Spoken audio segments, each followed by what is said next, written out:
Kabuntagon nga malinawon, kami ng lakaw uban sa Ginoo.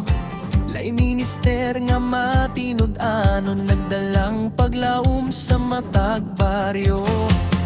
Miduaw sa matag ka GSK, aron maghimamat sa mga katahan.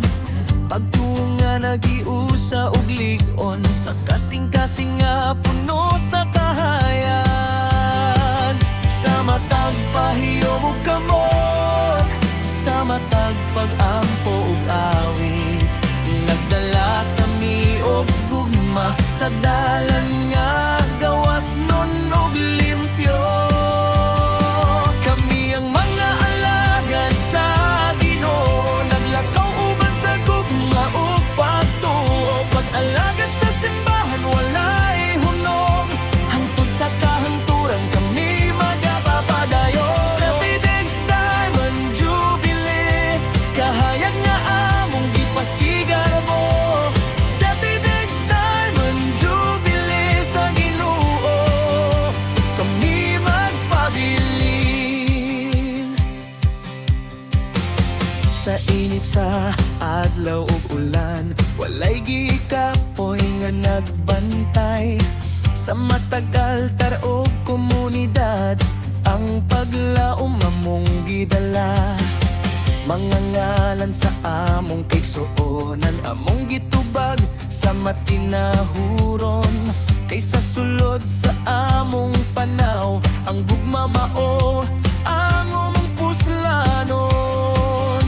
Sa matag pahiyo mo kamot, sa matag pag-ampo ug awit, nagdala kami og gugma sa dalan nga gawas nun og limpyo.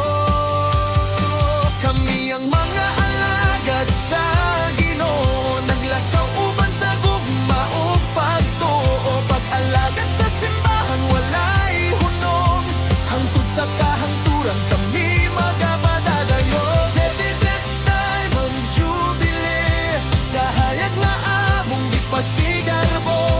Sa Tideng Diamond Jubilee sa Ginoo, kami magpabilin. Kung kapoy na ang tiil, ikaw among kusog, o Ginoo.